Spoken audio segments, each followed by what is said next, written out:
Hello dear students, कैसे हैं आप लोग? अच्छे हैं, मजे में हैं? तो कल के क्लास में हमने प्रीवियस लेक्चर में बायोमोलिक्यूल्स के हमने इंट्रोडक्शन, साथ ही साथ कार्बोहाइड्रेट्स के इंट्रोडक्शन भी सीखे थे। कार्बोहाइड्रेट्स के ओल्ड डेफिनेशन, न्यू डेफिनेशन वगैरह हमने सीखे थे।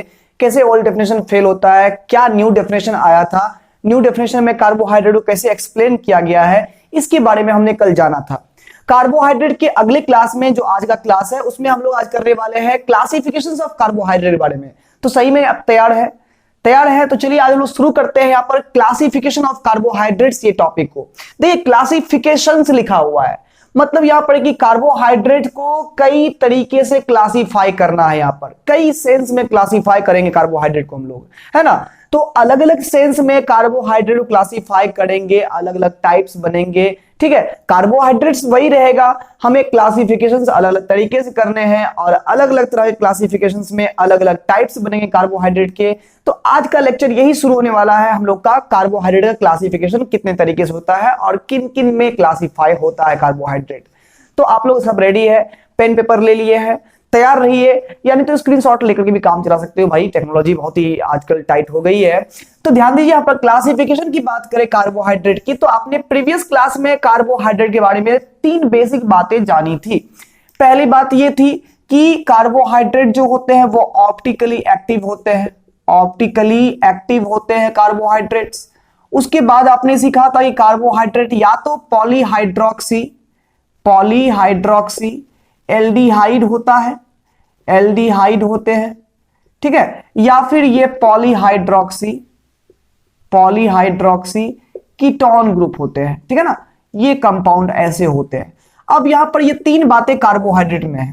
सभी कार्बोहाइड्रेट ये बात फॉलो करता है। ऑप्टिकली एक्टिव के बारे में बताए थे कि वैसे कंपाउंड ऑप्टिकली एक्टिव माने जाते हैं जिनके पास कम से कम एक कायरल कार्बन होता है। और कायरल कार्बन क्या है? तो कायरल कार्बन ऐसे कार्बन होते हैं जिनके चारों वैलेंसीज चार डिफरेंट एलिमेंट या ग्रुप, जो भी एटम्स या ग्रुप है, उनसे सेटिस्फाइड होते हैं। जैसे मान लीजिए यहाँ पर OH है, यहाँ पर H है, यहाँ CH3 है, यहाँ पर मान लीजिए COOH है। तो अगर यहाँ पर चारों बॉन्ड चार डिफरेंट चीज से जुड़ा हुआ है तो ये कार्बन हमारा कायरल कार्बन कहलाएगा। और यही कहा जाता है कि ऐसे ही कंपाउंड्स ऑप्टिकली एक्टिव होते हैं जिसके पास कायरल कार्बन होता है। अब ऑप्टिकल एक्टिव होने के बाद क्या होता है? तो आप लोग ने यहाँ पर ऑप्टिकल एक्टिविटी अगर क्लास किया होगा, कल क्लास के बाद आपने जरूर देखा होगा ऑप्टिकल एक्टिविटी क्या होता है। तो वहां पर आपने सीखा होगा ये जो हमारा ऑर्डिनरी लाइट होता है, ये जो लाइट हम लोग जिसमें अभी जैसे वीडियो बना रहे हैं, तो ये लाइट जो आप लोग देख रहे हैं ये ऑर्डिनरी लाइट है। ये हर एक डायरेक्शन में, इन तीनों डायमेंशन में ये स्कैटर होती है, वाइब्रेशंस इसके तीनों डायमेंशन में चलते रहते हैं, ठीक है ना। लेकिन जब इसको एक स्पेशल प्रिज्म से होके पास कराया जाता है जिसको नाइकोल प्रिज्म बोलते हैं, कैल्शियम कार्बोनेट का ये बना होता है प्रिज्म, ठीक है, जब उससे पास करवाया जाता है तो इनके वाइब्रेशंस जो होते हैं ना वो यूनी डायरेक्शनल हो जाते हैं। माने कि यहाँ पर तब जो है ये प्लेन बन के लाइट जो है ना, जो पहले 3 डायमेंशनली स्कैटरिंग लाइट में हो रहा था, अब यहाँ पर 2 डायमेंशनल वाइब्रेशन इसमें होने लगता है, ठीक है ना। अब ये लाइट ऐसे प्लेन में चलना शुरू कर देगा। इसको बोलते हैं plane polarised light, PPL, plane polarised light बोलते हैं, ठीक है। क्या बोलते हैं? Plane polarised light. और इस फेनोमेनन को हम लोग पोलराइजेशन ऑफ लाइट बोलते हैं। तो ऑप्टिक्स में, वैसे फिजिक्स में आप लोग तो सीखोगे ही पोलराइजेशन क्या होता है लाइट का। फिलहाल यहाँ पर हम लोग जानते हैं, हम लोग प्लेन पोलराइज्ड लाइट का यहाँ पर यूज करते हैं। तो होता क्या है, जो हमारे पास कंपाउंड होता है ना उससे होकर के प्लेन पोलराइज्ड लाइट पास करवाया जाता है। अब अगर वो प्लेन पोलराइज्ड लाइट में कोई डेविएशन नहीं हुआ, वो सीधे निकल गया कंपाउंड से, जिस तरह से वाइब्रेशन में पहले था उसी प्रकार के वाइब्रेशन में वो आगे निकल गया, कोई स्कैटरिंग नहीं होती है अगर, तब वहां जाकर के कहते हैं कि वो कंपाउंड ऑप्टिकली इनएक्टिव होता है, ठीक है ना। और वैसे कंपाउंड में कायरल कार्बन एक भी नहीं होते हैं, ठीक है। जैसे पानी से होकर के जब पास करोगे ना उसको, तो वहां पर उसमें कोई स्कैटरिंग नहीं होगा, PPL जैसे जा रहा था वैसे ही निकल जाएगा। लेकिन जो कंपाउंड ऑप्टिकली एक्टिव होते हैं उस कंपाउंड से जब आप प्लेन पोलराइज्ड लाइट पास करोगे तो वो plane polarised light either clockwise या एंटी क्लॉकवाइज मुड़ जाता है, कुछ एंगल बना करके, ठीक है ना। या तो क्लॉकवाइज डेविएट हो जाएगा या तो एंटी क्लॉकवाइज डेविएट हो जाएगा। ऐसे कंपाउंड जो होते हैं वो ऑप्टिकली एक्टिव कंपाउंड कहलाते हैं। ऑप्टिकली एक्टिव कंपाउंड या तो PPL को राइट साइड में रोटेट करा देंगे या फिर लेफ्ट साइड में रोटेट करा देंगे। तो जो राइट में रोटेट कराते हैं PPL को, उनको हम लोग डेक्स्ट्रो रोटेटरी बोलते हैं। एक्चुअली डेक्स्ट्रस का मतलब होता है राइट, है ना। डेक्स्ट्रस का मतलब होता है राइट, इसलिए जो राइट साइड में पीपीएल को जो है ना डेविएट करवाता है उसको डेक्स्ट्रो रोटेटरी कंपाउंड्स बोलते हैं, और जो लेफ्ट के साइड में पीपीएल को रोटेट करवाता है माने कि एंटी क्लॉकवाइज जो पीपीएल को रोटेट कर देता है उसको लीवो रोटेटरी बोलते हैं। लीवो का मतलब होता है लेफ्ट, ठीक है। तो खैर इनकी बात हम लोग आगे भी करते जाएंगे, और आपने अगर ऑप्टिकल एक्टिविटी पढ़ा है तो इतना बात आप भी जानते ही होंगे। तो हमने सीखा है कि जो भी हमारे पास कार्बोहाइड्रेट्स होते हैं वो सभी ऑप्टिकली एक्टिव होते हैं। अब ऑप्टिकल एक्टिव होंगे तो या तो पीपीएल को राइट में रोटेट करेंगे या तो लेफ्ट में करेंगे, दोनों ही प्रकार कार्बोहाइड्रेट हमारे पास में होंगे, ठीक है। और यहां पर क्या है कि ये पॉलीहाइड्रोक्सी होते हैं, यानी कि इसमें ढेर सारे OH ग्रुप होते हैं, और साथ ही साथ इसमें दो मेन फंक्शनल ग्रुप पाया जाता है, या तो एल्डिहाइड होता है या तो क्या होता है, कीटोन होता है, ठीक है। तो कार्बोहाइड्रेट्स का क्लासिफिकेशन कई सारे तरीकों से हो सकता है, जिसमें यहां पर पहला मेथड है on the basis of nature of functional groups, on the basis of nature of functional group, यानी कि उस कार्बोहाइड्रेट में जो मेन फंक्शनल ग्रुप है। आप तो यहां पर समझते ही देखते ही आप समझ गए होंगे कि हमारे पास कार्बोहाइड्रेट दो तरह के हैं, एक में एल्डिहाइड का फंक्शनल ग्रुप हो सकता है, दूसरे में किसका हो सकता है, तो कीटोन का हो सकता है। तो यहां पर दो प्रकार के हमारे पास एल्डिहाइड है फंक्शनल ग्रुप की बात अगर करें तो ठीक है। पूरे कार्बोहाइड्रेट की बात करेंगे तो दो प्रकार के कार्बोहाइड्रेट हमारे पास में है, एक एल्डिहाइडिक होता है, एक कीटोनिक होता है। यानी कि फंक्शनल ग्रुप को लेकर के अगर हम क्लासिफाई करने जाए कार्बोहाइड्रेट को तो दो प्रकार के कार्बोहाइड्रेट हमें मिलेंगे। पहला मिलेगा पॉलीहाइड्रोक्सी एल्डिहाइड, ठीक है। और दूसरा क्या मिलेगा हमारे पास, पॉलीहाइड्रोक्सी कीटोन, ठीक है। ये ऐसा कंपाउंड हमें मिलेगा। दो प्रकार के हमारे पास कार्बोहाइड्रेट होते हैं, एक होता है पॉलीहाइड्रोक्सी एल्डिहाइड और दूसरा क्या होता है, पॉलीहाइड्रोक्सी कीटोन होता है। पॉलीहाइड्रोक्सी एल्डिहाइड का एग्जांपल कल भी आप लोग क्लास में देखे होंगे पहले लेक्चर में, वो क्या था, जैसे ग्लूकोज की बात करें तो ग्लूकोज हमारे पास जो होता है, यानी ग्लूकोज का फॉर्मूला C6H12O6 है, ठीक है। आपने देखा था कि इसमें एल्डिहाइड का फंक्शन ग्रुप था, यानी कि हमारे पास 6 कार्बन के चेन थे, इस तरह से 6 कार्बन के चेन थे हमारे पास, ठीक है। तो 6 कार्बन के चेन में यहां पर CHO पहले में फंक्शन ग्रुप एल्डिहाइड का लगा हुआ था, बाद बाकी में यहां पर सब पर OH था, यहां पर लगा हुआ, सब पर यहां पर OH लगा हुआ था, रेस्ट यहां पर जो वैलेंसी है वो हाइड्रोजन से सेटिस्फाइड थी, ठीक है। तो ये हमारा ग्लूकोज का स्ट्रक्चर था, ठीक है, ये हमारा ग्लूकोज का स्ट्रक्चर है। तो ग्लूकोज कैसा है, पॉलीहाइड्रोक्सी एल्डिहाइडिक है। वही अगर हम बात करें फ्रुक्टोज की तो एग्जांपल ले लेते हैं, यहां पर पॉलीहाइड्रोक्सी कीटोन में यहां पर फ्रुक्टोज होता है, ठीक है ना। फ्रुक्टोज की अगर हम बात करें तो फ्रुक्टोज का स्ट्रक्चर ऐसा होता है, जैसे मान लीजिए हमारे पास यहां 6 कार्बन का चेन है, ठीक है, यहां पर हमारे पास 6 कार्बन का चेन है और इसमें सेकेंड नंबर कार्बन से कीटोन का ग्रुप जुड़ा हुआ है, यानी CO ग्रुप है, ठीक है। बाद बाकी यहां पर OH है, यहां भी OH है, यहां भी OH है, यहां भी OH है, यहां भी OH है, बाद बाकी हाइड्रोजन सेटिस्फाई कर दीजिए यहां पर। तो ये जो हमारा स्ट्रक्चर बना है, ये स्ट्रक्चर हमारा फ्रुक्टोज का बना है। हालांकि ये हमारा अभी एक रफ स्ट्रक्चर है, ये हमारा हम लोग यहाँ पर पर्टिकुलर स्ट्रक्चर वाला क्लास करेंगे, structure of glucose and fructose का जो हम लोग बात करेंगे ना वो कल की क्लास में करेंगे। आज का क्लास हमारा क्लासिफिकेशन ऑफ कार्बोहाइड्रेट होने वाला है, ठीक है। तो इसमें क्या है कि ये अभी एक रफ स्ट्रक्चर ड्रॉ किया हुआ है। ये फ्रुक्टोज का आप देख रहे हैं, ये पॉलीहाइड्रोक्सी कीटोनिक है और ये ग्लूकोज है पॉलीहाइड्रोक्सी एल्डिहाइडिक है, ठीक है। तो यानी कि फंक्शनल ग्रुप के नेचर की बात करें तो उस बेसिस पर कार्बोहाइड्रेट को दो पार्ट में क्लासिफाई किया गया है, पॉलीहाइड्रोक्सी एल्डिहाइड और पॉलीहाइड्रोक्सी कीटोन, ठीक है। अब चलते हैं नेक्स्ट क्लासिफिकेशन पर। तो उससे पहले आपने इसको नोट नहीं किया तो नोट कर लीजिए या फिर स्क्रीनशॉट ले लीजिए, इस चीज का ले लिया आपने। हम गिनेंगे 1 2 3। दूसरे क्लासिफिकेशन की यहां पर बात करें तो सेकेंड नंबर में क्लासिफाई हम लोग करने वाले हैं on the basis of number of carbon atoms, ठीक है। तो यहां पर कार्बन एटम्स यानी कि हमारे कार्बोहाइड्रेट में कितने कार्बन एटम्स हैं, हमारे कार्बोहाइड्रेट के चेन में कितने कार्बन एटम्स हैं, उसके बेसिस पर हम लोग यहां पर क्लासिफिकेशन करेंगे कार्बोहाइड्रेट का, ठीक है। तो इसके बेसिस पर अगर हम बात करें तो कार्बोहाइड्रेट क्लासिफाई किया गया। मान लीजिए अगर किसी कार्बोहाइड्रेट में 3 कार्बन एटम है, अगर 3 कार्बन हमारे कार्बोहाइड्रेट में है तो उस कार्बोहाइड्रेट को कहा जाता है ट्राइओज। क्या कहा जाता है, ट्राइओज, ठीक है। 4 कार्बन अगर एटम्स हमारे पास में है कार्बोहाइड्रेट में टोटल कार्बन अगर 4 है तो इसको टेट्रोज कहा जाता है, टेट्रोज। ठीक है, 5 कार्बन हमारे पास में अगर है कार्बोहाइड्रेट में तो इसको पेंटोज कहा जाता है। 6 कार्बन एटम हमारे पास में है, अगर 6 कार्बन एटम हमारे पास में है तो इसको हेक्सोज कहा जाता है। इसको क्या कहा जाता है? हेक्सोज कहा जाता है। ठीक है, अब यहां पर देखिए इन सब में ओज कॉमन है। प्यारे बच्चों, ये ओज वर्ड जो है ओज शुगर को रिप्रेजेंट करता है। जैसे कि आप देखिए ग्लूकोज है, फ्रुक्टोज है, माल्टोज है, सुक्रोज है, रेमनोज है, तो ये जो भी हमारे पास कार्बोहाइड्रेट होते हैं ना, सभी शुगर के फॉर्म्स होते हैं। तो लास्ट में OSE वर्ड जो है वो शुगर को रिप्रेजेंट करता है। बाकी ट्राई 3 से रिप्रेजेंटेड होता है, टेट्रा मींस 4 होता है, पेंटा मींस 5 होता है, हेक्सा मींस 6 होता है। ठीक है ना, तो यानी कि अगर हम बात करें, जैसे कि अगर हम यहां पर देखिए तो ये 3 कार्बन का ट्रायोज हो जाएगा। ठीक है, 4 कार्बन का टेट्रोज, 5 कार्बन का पेंटोज, 6 कार्बन का हेक्सोज।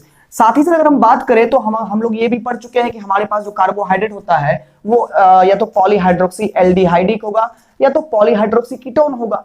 अब जरा देखिए यहां पर, अगर मान लीजिए हमारे पास यहां पर C6H12O6 है, C6H12O6 है। ध्यान दीजिए इसमें कितने कार्बन है टोटल? यहाँ पर कार्बोहाइड्रेट चेन में 6 कार्बन यहां पर होंगे। ध्यान दीजिए यहाँ पर 5 कार्बन है ऐसे जिसमें OH ग्रुप जुड़ा हुआ है और छठे कार्बन जो है वहां पर CHO ग्रुप जुड़ा हुआ है। तो आपके एनसीईआरटी बुक में दिया हुआ है कि जिसमें 6 कार्बन होंगे उसको हेक्सोज बोलेंगे, जिसमें 5 कार्बन होंगे उसको पेंटोज बोलेंगे। लेकिन उसमें हम लोग यहाँ पर बच्चे गलती कर देते हैं यहाँ पर कि अगर कार्बन चेन में यहाँ पर ये कार्बन चेन मान लीजिए यहाँ पर ग्लूकोज का है, ठीक है ना, ये कार्बन चेन मान लीजिए ग्लूकोज का है, यहाँ CHO लगा हुआ है मेन फंक्शन ग्रुप, यहाँ पर OH लगा हुआ है, यहाँ OH लगा हुआ है, यहाँ OH लगा हुआ है, यहाँ OH, यहाँ OH, मान लीजिए बाद बाकी सब में हाइड्रोजन यहाँ पर लगा हुआ है। ठीक है, तो बात यह है कि दिक्कत यहां पर यह होता है कि बच्चे गिन लेते हैं यहाँ पर जो OS से जो कार्बन जिस कार्बन जुड़ा हुआ है गिनती कर लेते हैं उन कार्बन का 1 2 3 4 5 गिन लेते हैं। नहीं, तो यहां पर क्या है कि 5 कार्बन यहां पर चेन में है, एक फंक्शनल ग्रुप CHO का भी कार्बन है, तो टोटल CHO यानी जो फंक्शनल ग्रुप का कार्बन है उसको भी काउंट करना है। ठीक है ना, तो 5 1 6 कार्बन हमारे पास में है, तो 6 कार्बन है तो पहली बात है कि ग्लूकोज हमारा क्या कहलाएगा? हेक्सोज कहलाएगा। यानी ग्लूकोज जो हमारा कार्बोहाइड्रेट वो क्या कहलाएगा? हेक्सोज कहलाएगा। अब दूसरी बात यहां पर है कि ग्लूकोज जो हमारा है वो पॉलीहाइड्रोक्सी एल्डिहाइडिक है, माने कि ये एल्डिहाइड का कंपाउंड है, तो इसको हम लोग बोलेंगे एल्डोहेक्सोज। क्या बोलेंगे? एल्डोहेक्सोज बोलेंगे। वही अगर हम फ्रुक्टोज की बात करें, जैसे ग्लूकोज अगर हम बात करें, अगर ये ग्लूकोज हो तो चूंकि इसमें 6 कार्बन है तो इसको हम लोग बोलेंगे यहां पर हेक्सोज। क्या बोलेंगे? हेक्सोज बोलेंगे। और ये एल्डिहाइडिक ग्रुप का होता है इसलिए इसको हम लोग क्या बोलेंगे? एल्डोहेक्सोज बोलेंगे। ठीक है, वही अगर हम देखें यहां पर C6H12O6 अगर होता है, मान लीजिए ये हमारा फ्रुक्टोज है, ये क्या है? फ्रुक्टोज है। ठीक है, तो फ्रुक्टोज क्या होगा? तो ये इसमें भी 6 कार्बन है, 6 कार्बन है तो इसको भी हम लोग हेक्सोज बोलेंगे। क्या बोलेंगे? इसको भी हेक्सोज बोलेंगे। ठीक है, और यहां पर देख लीजिए गौर से कि ये हमारा कीटोनिक ग्रुप का होता है। अभी आपने देखा था फ्रुक्टोज के स्ट्रक्चर में, ये इसमें जो मेन फंक्शन ग्रुप होता है वो कीटोनिक होता है, तो कीटोन का यहां पर ग्रुप है तो इसलिए इसको बोलेंगे कीटोहेक्सोज। कीटोहेक्सोज। ध्यान दीजिए यहां पर नंबर ऑफ कार्बन देख करके हम लोग ट्रायोज, टेट्रोज, पेंटोज, हेक्सोज लिखेंगे, और उसके पहले में अगर वो एल्डिहाइडिक है तो एल्डोहेक्सोज बोलेंगे, कीटोनिक है तो कीटोहेक्सोज बोलेंगे। अगर 5 कार्बन टोटल है और वो एल्डिहाइडिक है तो एल्डोपेंटोज बोलेंगे, और 5 कार्बन है कीटोनिक है कीटोपेंटोज बोलेंगे। अगर उसमें 4 कार्बन है एल्डिहाइडिक है तो एल्डोटेट्रोज बोलेंगे। अगर उसमें 4 कार्बन है कार्बोहाइड्रेट में और वो कीटोनिक है तो कीटोटेट्रोज बोलेंगे, एल्डोट्रायोज, कीटोट्रायोज। इस तरह से करते हैं क्लासिफिकेशन। क्या आप लोग जो भी आपको कार्बोहाइड्रेट मिलेगा तो उसमें नंबर ऑफ कार्बन देख करके और फंक्शनल ग्रुप देख करके पता तो आराम से लगा सकते हो कि ये एल्डिहाइडिक, ये जो है हमारा एल्डिहाइडिक है, और बोला कि यहाँ पर 5 कार्बन है तो एल्डोपेंटोज बोल देंगे।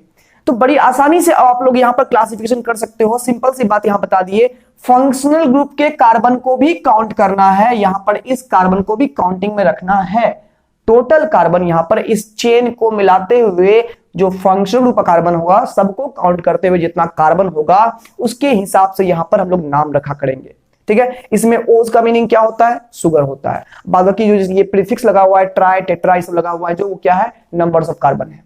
ठीक है, तो यानी कि कहने का अर्थ यहां पर ये हो गया कि अब जो भी यानी कि कह सकते हैं, so if a carbohydrate has 4 carbon and CHO, अगर किसी कार्बोहाइड्रेट में 4 कार्बन हो और एक क्या जुड़ा हुआ हो, CHO जुड़ा हुआ हो, तब वो कार्बोहाइड्रेट क्या होगा, देन इट इज कॉल्ड, क्या कहलाएगा, तो 4 कार्बन है, एक CHO है, तो 4 कार्बन एक CHO कार्बन ले लिए, 5 कार्बन हो गया ना, और CHO तो वो क्या कहलाएगा, एल्डिहाइड है। तो 5 कार्बन विथ एल्डिहाइड क्या कहलाएगा, एल्डोपेंटोज, क्या कहलाएगा, एल्डोपेंटोज कहलाएगा, ठीक है। एंड सो यहां पर एक लिख सकते हैं हम लोग कि if a carbohydrate has 5 carbon and a CO group, 5 carbon and a CO group, तो क्या कहलाएगा बताइए आप लोग, कमेंट में बता सकते हो कि 5 कार्बन है और CO ग्रुप है, तो 5 कार्बन और एक CO का हो गया 6 कार्बन, CO हो गया कीटोन, तो कीटोहेक्सोज बोलेंगे इसको, क्या बोलेंगे, कीटोहेक्सोज। यानी कार्बन जो कार्बोहाइड्रेट है उसमें हम लोग कार्बन को काउंट करके और फंक्शनल ग्रुप देख करके उसका हम लोग नोमेनक्लेचर कर सकते हैं। तो सिंपल सी बात है, अगर हमारे पास मॉलिक्यूलर फॉर्मूला दिया हुआ रहे, अब यहां पर ये मालूम मान लीजिए नहीं रहे कि ये ग्लूकोज है कि फ्रुक्टोज है, तो यहां पर ये हेक्सोज सिंपल बोलेंगे। अब अगर मालूम पड़ जाए कि इसमें एल्डिहाइड ग्रुप है तो इसको एल्डोहेक्सोज बोलेंगे, अगर इसमें कीटोन है तो कीटोहेक्सोज बोलेंगे, ठीक है। तो इस प्रकार से जो है नंबर ऑफ कार्बन के बेसिस पर जो है कार्बोहाइड्रेट को क्लासिफाई किया जाता है। आई होप यहां तक भी आपको समझ में आ गया होगा। स्क्रीनशॉट इसका ले लीजिए आप लोग, हम 3 तक गिनेंगे, 1 2 3। क्लासिफिकेशन के तीसरे पॉइंट में आते हैं हम लोग। तो तीसरा पॉइंट यहां क्लासिफिकेशन का है, on the basis of nature of reducing power, most important है, nature of reducing power, nature of reducing power, ये मोस्ट इंपॉर्टेंट है, बहुत ही वीवीआई यहां पर है। तो यहां पर जो है on the basis of nature of reducing power लिखा हुआ है, इसमें 2 कंपाउंड्स, 2 जो है यहां पर रिएजेंट का यूज होता है, ठीक है। हालांकि इन रिएजेंट्स का आप लोग यूज जो है वो करोगे aldehyde, ketones and carboxylic acid, जो ऑर्गेनिक का 3rd चैप्टर है उसमें आप लोग किए होंगे या फिर करोगे, ठीक है। तो अगर उसमें पढ़िएगा तो उसमें 2 रिएजेंट का यूज किया गया है। एक रिएजेंट का नाम है टॉलेंस रिएजेंट और एक रिएजेंट का नाम है फेलिंग सॉल्यूशन, ठीक है। टॉलेंस रिएजेंट और एक है फेलिंग सॉल्यूशन, ठीक है। इसके बारे में ब्रीफली तो चैप्टर 3 में जब एल्डिहाइड कीटोन्स पढ़ेंगे तो वहां पर सीखेंगे हम लोग, या यूट्यूब पर आप लोग देख सकते हो, ठीक है। तो बाद बाकी ये होता क्या है, तो इनसे जो है ना पहचान की जाती है कि एल्डिहाइडिक ग्रुप है कि कीटोनिक ग्रुप है, यानी कि एल्डिहाइडिक और कीटोनिक होने का जो है ना पहचान करवाया जाता है टॉलेंस और फेलिंग सॉल्यूशन से। यानी कि टॉलेंस और फेलिंग जो है ना, ये 2 चीज जो है ना हमारे पास रिएजेंट ना, ये पहचान करता है कि सामने वाला जो कंपाउंड है वो कंपाउंड हमारा एल्डिहाइड है या फिर कीटोन है, ठीक है। अब इसमें बात करें तो हमारे पास 2 रिएजेंट है, एक है टॉलेंस रिएजेंट, टॉलेंस रिएजेंट, और एक है हमारे पास फेलिंग सॉल्यूशन, फेलिंग सॉल्यूशन। दोनों का फॉर्मूला यहां पर है, टॉलेंस रीजन का फॉर्मूला यहां पर है अमोनिकल सिल्वर नाइट्रेट, यानी कि AgNH3 2OH, ये जो है अमोनिकल सिल्वर नाइट्रेट है, इसमें यहां प्लस है, ये OH माइनस है, ठीक है ना। तो ये जो हमारा अमोनिकल सिल्वर नाइट्रेट होता है इसको टॉलेंस रीजन बोलते हैं। ये बनता कैसे है, तो जब सिल्वर नाइट्रेट के सॉल्यूशन को सोडियम हाइड्रोक्साइड के सॉल्यूशंस और अमोनियम हाइड्रोक्साइड के सॉल्यूशन में मिक्स किया जाता है, तब यहां पर ये बनता है, ठीक है। इसकी पहचान ये होती है जब ये एल्डिहाइड में जाता है ना, तो ये एल्डिहाइड को जो है ये ऑक्सीडाइज कर देता है, एल्डिहाइड को ऑक्सीडाइज करके एसिड में कन्वर्ट कर देता है, ठीक है। और यानी कि खुद को रिड्यूस कर लेता है, यानी एल्डिहाइड इसको रिड्यूस कर देगा, ये उसको ऑक्सीडाइज कर देगा, ठीक है। तो ये खुद रिड्यूस हो जाता है और रिड्यूस होकर के यहां पर सिल्वर का प्रेसिपिटेट बन जाता है। तो जब नीचे में बर्तन में जब रिएक्शन होता है, इसको जब मिलाया जाता है एल्डिहाइड में, तो नीचे में सिल्वर जो बैठ जाता है ना, तो वो सिल्वर बड़ी चमकने लगता है। जानते ही सिल्वर कितना चमकता है, ठीक है। तो सिल्वर जो चमकता है तो वहां पर वो आईने की तरह दिखता है। इसलिए इस टेस्ट को, एल्डिहाइड या कीटोन को पहचानने के लिए जो इसका यूज किया जाता है, इस टेस्ट को बोलते हैं सिल्वर मिरर टेस्ट, है ना।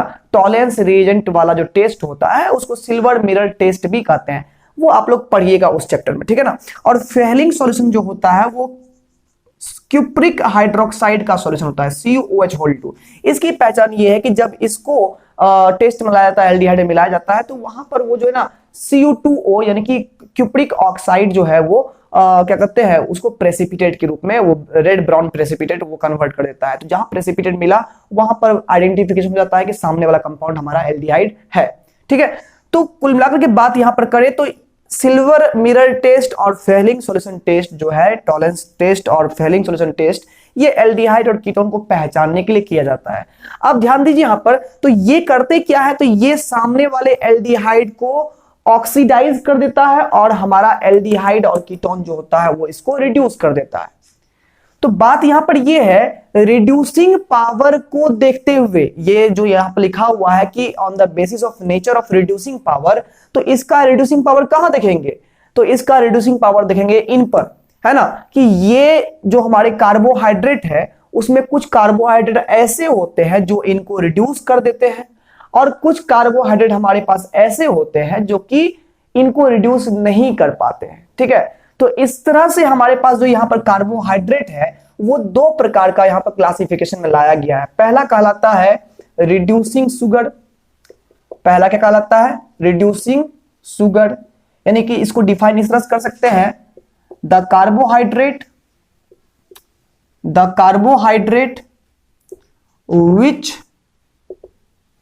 reduces the tolerance reagent or Fehling solution are called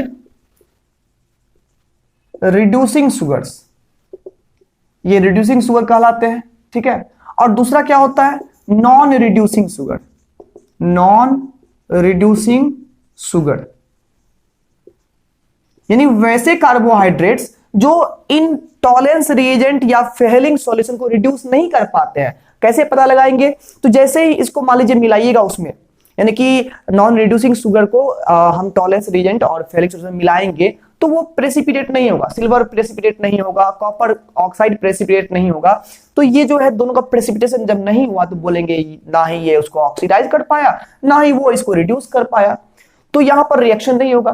तो मेरा ये कहना हुआ कि जो कार्बोहाइड्रेट इनको रिड्यूस नहीं कर पाता है वो कहलाता है नॉन रिड्यूसिंग शुगर्स कहलाता है ना। तो यहां पर लिखेंगे द कार्बोहाइड्रेट्स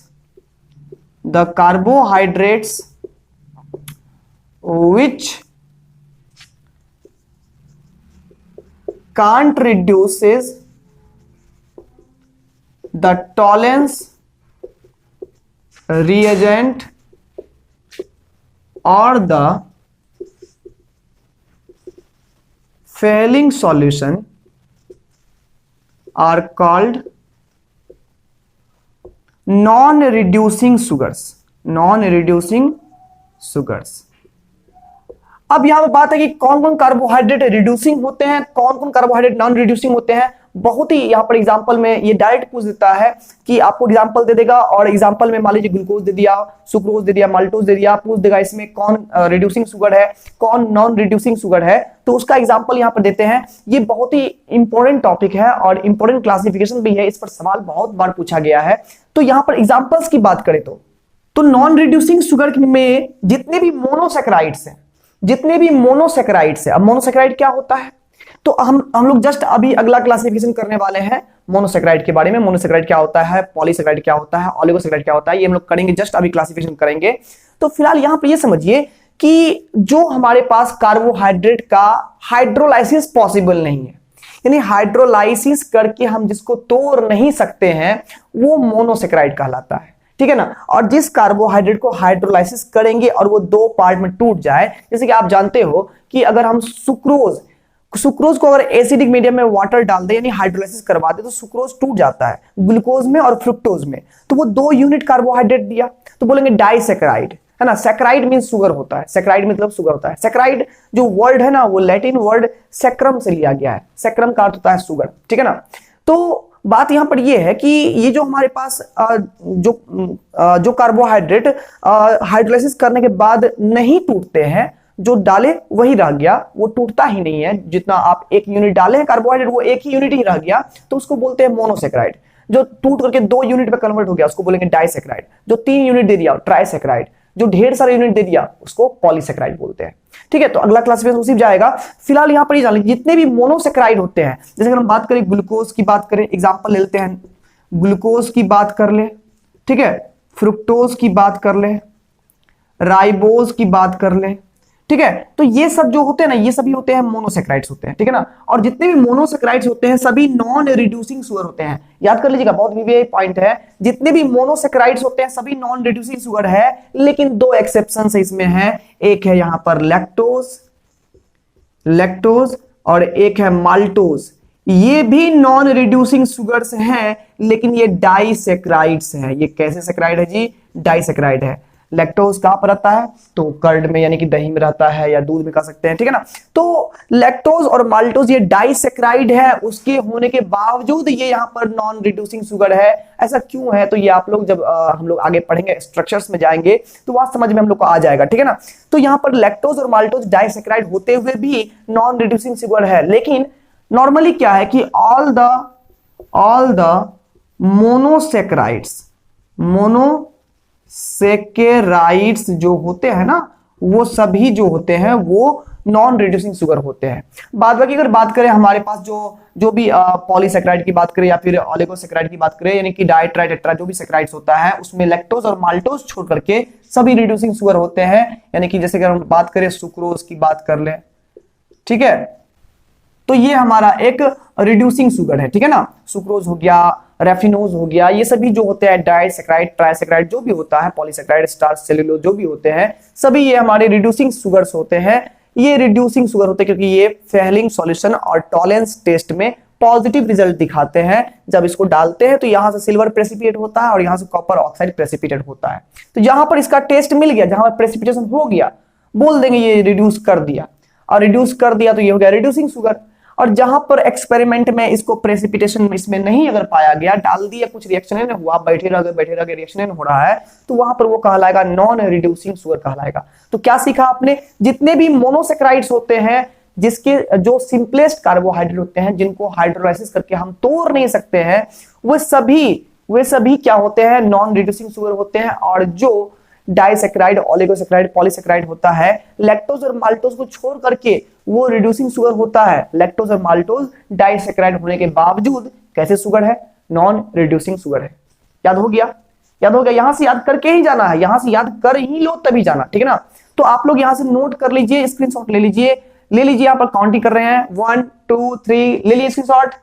चौथा क्लासिफिकेशन जो कार्बोहाइड्रेट का है वो बहुत ही मजेदार है, फनी भी है। तो चौथा क्लासिफिकेशन यहां पर लिया गया है वो मिठास से, माने on the basis of sweetness.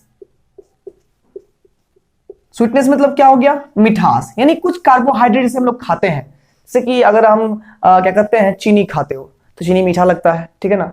वैसे तुम ग्लूकोज खाओगे तो ग्लूकोज मीठा नहीं लगेगा। अब ग्लूकोज का मतलब ये नहीं ग्लूकॉन डी में ग्लूकोज रहता है, ग्लूकॉन डी नहीं है। मतलब ग्लूकॉन डी में क्या कंपोनेंट रहता है? ग्लूकोज रहता है, ठीक है ना, प्लस डी ग्लूकोज उसमें रहता है। तो बात यहां पर ये है कि स्वीटनेस का मतलब हो गया मिठास। कुछ कार्बोहाइड्रेट ऐसे होते हैं जो कि मीठे होते हैं, बट कुछ कार्बोहाइड्रेट ऐसे होते हैं जो मीठे नहीं होते हैं, ठीक है ना। तो स्वीटनेस के बेसिस पर दो तरह के कार्बोहाइड्रेट हमारे पास लाया गया है। पहला यहां पर है शुगर, यानी कि यहां पर क्या होता है? These carbohydrates are sweet. ये कैसे होते हैं? मीठे होते हैं। जैसे एग्जांपल ले लेते हैं, सुक्रोज ले लिए, माल्टोज ले लिए, है ना। तो दूध पीते हो तुम लोग, ठीक है ना, दूध पीते हो, यहां पर लैक्टोज ले लेते हैं, तो यहां पर लैक्टोज, वैसे माल्टोज भी ले सकते थे, लैक्टोज माल्टोज दोनों हो जाएगा, ठीक है ना। मिल्क शुगर है, कर्ड शुगर है, तो ये सभी कैसा होता है? मीठा होता है। इनमें जो शुगर होते हैं वो मिठास देते हैं, यानी जब खाओगे तो मीठा लगेगा, ठीक है। चीनी खाए हो ना, तो वो मीठा लगता है। तो कुछ कार्बोहाइड्रेट ऐसे होते हैं जो मीठे लगते हैं, उनको हम लोग क्या बोलते हैं? शुगर बोलते हैं, ठीक है ना। उनको क्या बोलते हैं हम लोग? शुगर। जहां भी मिठास की बात होती है वहां क्या बोल देते हैं? शुगर बोल देते हैं, ठीक है ना। नहीं, मूवी से में बोलता है चाय में और शुगर मिलाओ, ठीक है। तो शुगर जो है ना, खैर अंग्रेज वाला शब्द है, ठीक है ना। अच्छा हम लोग लगता है क्या? चीनी लगता है, तो चीनी अच्छा वर्ड है, ठीक है ना। तो जहां पर मिठास होता है उसको चीनी बोलते हैं, शुगर बोलते हैं, जो भी है, ठीक है ना। और नंबर बी की बात करें तो यहां एक होता है नॉन शुगर। नॉन शुगर मतलब क्या होता है, जो मीठे नहीं होते हैं, यानी कि जो कार्बोहाइड्रेट मीठे नहीं होते हैं उसको नॉन शुगर बोलते हैं। तो these carbohydrates are not sweet, are not sweet. Example लेते हैं, मान लीजिए ग्लूकोज, ठीक है ना, ये कार्बोहाइड्रेट जो होता है, ग्लूकोज जो होता है वो स्वीट नहीं होता है। कार्बोहाइड्रेट तो है, स्टार्च की बात करेंगे, कार्बोहाइड्रेट तो है लेकिन वो स्वीट नहीं है। ग्लाइकोजेन की बात करेंगे, कार्बोहाइड्रेट तो है लेकिन वो स्वीट नहीं है, ठीक है ना। तो कुछ कार्बोहाइड्रेट ऐसे होते हैं जो कि स्वीट नहीं होते हैं, कार्बोहाइड्रेट तो होते हैं, ठीक है, उनको नॉन शुगर बोलते हैं। समझ में आ गया यहां तक, कोई दिक्कत? फटाफट चलते हैं अगले क्लासिफिकेशन की ओर। पांचवा क्लासिफिकेशन हमारा होगा, ठीक है, तब तक यहां पर इसको नोट कर लीजिए, स्क्रीनशॉट इसका ले लीजिए। पांचवा और आज का अंतिम क्लासिफिकेशन हमारे पास में आता है on the basis of number of products of hydrolysis, number of products of hydrolysis. यानी कि जब कार्बोहाइड्रेट को हम लोग हाइड्रोलाइज्ड करेंगे तो वहां पर जो नंबर ऑफ यूनिट मिलेंगे हम लोग को, टूट करके जो यूनिट मिलेगा, प्रोडक्ट्स मिलेगा, हाइड्रोलाइसिस प्रोडक्ट जो मिलेगा वो कितने मिलेंगे। ऑलमोस्ट ये समझ लीजिए कि जब एक कार्बोहाइड्रेट को हाइड्रोलाइसिस किया जाता है तो वो जो यूनिट्स देता है वो भी कार्बोहाइड्रेट ही होते हैं, ठीक है ना। अब जितने कार्बोहाइड्रेट सिंपलेस्ट यूनिट टूटेंगे वो कार्बोहाइड्रेट, उसके बेसिस पर जो है यहां पर क्लासिफिकेशन हम लोग को करना है, ठीक है ना। तो यहां पर पहला क्लासिफिकेशन आता है, देखिए यहां पर क्या है कि हमारे पास यहां बेसिकली तीन तरह कार्बोहाइड्रेट मिलता है। पहला होता है मोनोसेकेराइड, पहला क्या होता है, मोनोसेकेराइड्स, ठीक है। तो मोनोसेकेराइड क्या होता है, सिंपल कह दे, मोनो मतलब होता है एक, यानी कि सेकेराइड मतलब होता है यहां पर शुगर। सेकेराइड जो वर्ड है यहां पर, ये वर्ड वो लिया गया है सेकरम से। सेकरम एक लैटिन वर्ड, इसका मतलब होता है शुगर। क्या होता है इसका मतलब, शुगर होता है। और मोनो मतलब क्या हो गया, मोनो मतलब हो गया एक, यानी कि जिस कार्बोहाइड्रेट को हाइड्रोलाइज करने के बाद एक ही यूनिट मिले, या यूं कहते कि जो कार्बोहाइड्रेट डाले वही रह जाए, या यूं कह दे कि जिसका हाइड्रोलाइसिस पॉसिबल ही नहीं हो, उस कार्बोहाइड्रेट को हम लोग क्या बोलेंगे, मोनोसेकेराइड बोलेंगे। यानी कि सिंपल बोल दे यहां पर, the carbohydrate whose hydrolysis isn't possible, जिसका हाइड्रोलाइसिस पॉसिबल ही नहीं होता है, यानी कि जो हम पानी में डालेंगे वो वही रह जाए, एक ही यूनिट रह जाए, उसको हम लोग मोनोसेकेराइड बोलते हैं, है ना। Are called monosaccharides. जैसे एग्जांपल लेते हैं, ग्लूकोज, फ्रुक्टोज, राइबोज, ये सब मोनोसेकेराइड होते हैं। मतलब कि ग्लूकोज लीजिए आप, और ग्लूकोज को आप यहां पर पानी डाल करके एसिडिक मीडियम में यहां पर रिएक्शन होता है, हाइड्रोलाइसिस करवाया जाता है, ठीक है। तो यहां पर जो है अगर इसको हम हाइड्रोलाइसिस करवाते भी है तो ये ग्लूकोज ही रह जाएगा, ये टूटेगा नहीं। तो जो नहीं टूटा वो एक ही यूनिट बना हुआ रह गया, तो हम लोग उसको बोलेंगे मोनोसेकेराइड, ठीक है, कोई दिक्कत? अब देखिए एक होता है क्या, जैसे कि 2 यूनिट मान लीजिए टूट जाता तो बोलते हैं डाइसेकेराइड, 3 में टूटेगा तो ट्राइसेकेराइड। अब 2 3 4 5 6 7 8 9 10 यूनिट तक, 2 से लेकर के जो 10 यूनिट तक में टूट सकता है उसको कंबाइनली बोल दिया गया है ऑलिगोसेकेराइड। ऑलिगो मतलब हो गया 2 से लेकर के 10, यानी कि मैनी होता है, ठीक है। तो 2 से लेकर के 10 बहुत सारा को ऑलिगो बोलते हैं। तो 2 से लेकर के 10 एक तय कर दिया गया नंबर, ठीक है ना। जो कार्बोहाइड्रेट हाइड्रोलाइसिस करने के बाद जो है 2 से 10 यूनिट कार्बोहाइड्रेट के दे देते हैं, अदर सिंपलर कार्बोहाइड्रेट के यूनिट्स में टूट जाते हैं 2 से 10 यूनिट के बीच में, ठीक है, तो उनको हम ऑलिगोसेकेराइड बोलते हैं। अब इसमें अगर 2 यूनिट मिलेगा तो डाइसेकेराइड, 3 मिलेगा ट्राइसेकेराइड, 4 मिलेगा टेट्रासेकेराइड, 5 मिलेगा पेंटासेकेराइड, हेक्सासेकेराइड, करते करते डेकासेकेराइड तक जो होगा वो ऑलिगोसेकेराइड कहलाएगा। अब 10 प्लस जो देगा यूनिट उसको बोलते हैं पॉलीसेकेराइड। क्या बोलते हैं, पॉलीसेकेराइड बोलते हैं, ठीक है। तो यहां पर दूसरा आता है या बी नंबर में ऑलिगोसेकेराइड। क्या आता है, ऑलिगोसेकेराइड्स आता है, ठीक है। तो किसे कहेंगे, द कार्बोहाइड्रेट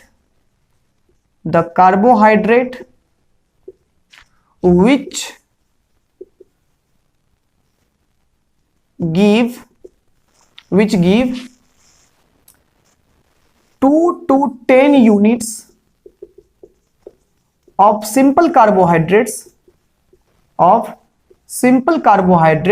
यानी कि जो छोटे छोटे मोनोसेक्राइड टूट जाते हैं, मोनोसेक्राइड को हम लोग सिंपल कार्बोहाइड्रेट भी बोल सकते हैं क्योंकि उनके और सिंपलेस्ट फॉर्म नहीं होते, वो उतने ही फॉर्म में रहते हैं। ठीक है, मोनोसेक्राइड मतलब हो गया जो टूटे ही नहीं, उसको सिंपलेस्ट कार्बोहाइड्रेट बोल सकते हैं। तो जो यहाँ पर कम्प्लेक्स कार्बोहाइड्रेट हमारे पास होते हैं ऑलिगोसेक्राइड, ऐसे कम्प्लेक्स कार्बोहाइड्रेट होते हैं जिनको हाइड्रोलाइसिस करने के बाद 2 से 10 यूनिट सिंपल कार्बोहाइड्रेट के मिल जाते हैं, उनको हम लोग ऑलिगोसेक्राइड बोलते हैं ना। The carbohydrate which give 2 to 10 units of simple carbohydrates are called oligosaccharides. जरा यहां पे एग्जांपल फोकस कीजिएगा, मान लीजिए यहां पर दिख रहा है, ठीक है। तो C12H22O11 ये सुक्रोज है, ये क्या है, सुक्रोज है, ठीक है ना। जब इसको हम लोग हाइड्रोलाइज करते हैं, यहाँ पर H+ के प्रेजेंस में, ठीक है, तब क्या होता है कि ये दोनों, ये वाटर में ये टूट जाता है सुक्रोज, ठीक है, और टूट करके एक मॉलिक्यूल ग्लूकोज का प्लस एक मॉलिक्यूल फ्रुक्टोज का, ये फ्रुक्टोज का, ठीक है, ये टूट जाता है। वही अगर हम बात करें माल्टोज के बारे में, तो माल्टोज जब टूटता है तो उसमें 2 यूनिट ग्लूकोज के ही मिलते हैं। माल्टोज जब टूटता है तो 2 यूनिट ग्लूकोज के मिलते हैं, ठीक है ना। और वही क्या करते हैं, जब रेफिनोज एक होता है C18H34O17 जिसका फॉर्मूला होता है रेफिनोज का, जब वो टूटता है तो ग्लूकोज, फ्रुक्टोज और गैलेक्टोज, ये 3 मॉलिक्यूल सिंपल कार्बोहाइड्रेट के हमें दे देता है, ठीक है। तो उसको ट्राइसेक्राइड बोलेंगे और वो भी ऑलिगोसेक्राइड के अंतर्गत ही आएगा। तो समझ में आ गया होगा कि ऑलिगोसेक्राइड क्या होता है, यानी कि जो कार्बोहाइड्रेट कॉम्प्लेक्स होते हैं और उनके हाइड्रोलाइसिस के बाद 2 से लेकर के 10 सिंपलर कार्बोहाइड्रेट के यूनिट्स प्राप्त होते हैं, उनको हम लोग क्या बोलते हैं, ऑलिगोसेक्राइड बोलते हैं। अब अगर 10 से प्लस, अगर कोई कार्बोहाइड्रेट 10 से प्लस सिंपलेस्ट यूनिट दे रहा है तो वो कहलाएगा पॉलीसेक्राइड। तो पढ़ने से पहले जो है, पहले आपने यहां तो नोट किया है, जल्दी से नोट करिए, जल्दी से। तो अब सी नंबर की बात करने वाले हैं, लास्ट पॉइंट हमारे पास में है, ये सी नंबर में पॉइंट आता है पॉलीसेक्राइड, ठीक है, पॉलीसेक्राइड्स, ठीक है। तो ये जो पॉलीसेक्राइड्स है, पॉली मींस क्या होता है, मेनी, सेक्राइड्स मतलब क्या होता है, शुगर, ठीक है। यानी कि जो कार्बोहाइड्रेट हाइड्रोलाइसिस के बाद ढेर सारे यूनिट्स, ढेर सारे मतलब क्या हो गए, 10 प्लस यानी 11 या उससे अधिक जो भी यूनिट्स हमारे पास मिलेंगे तो वो कार्बोहाइड्रेट कहलाएगा पॉलीसेक्राइड्स। यानी कि है क्या है यहां पर, द कार्बोहाइड्रेट्स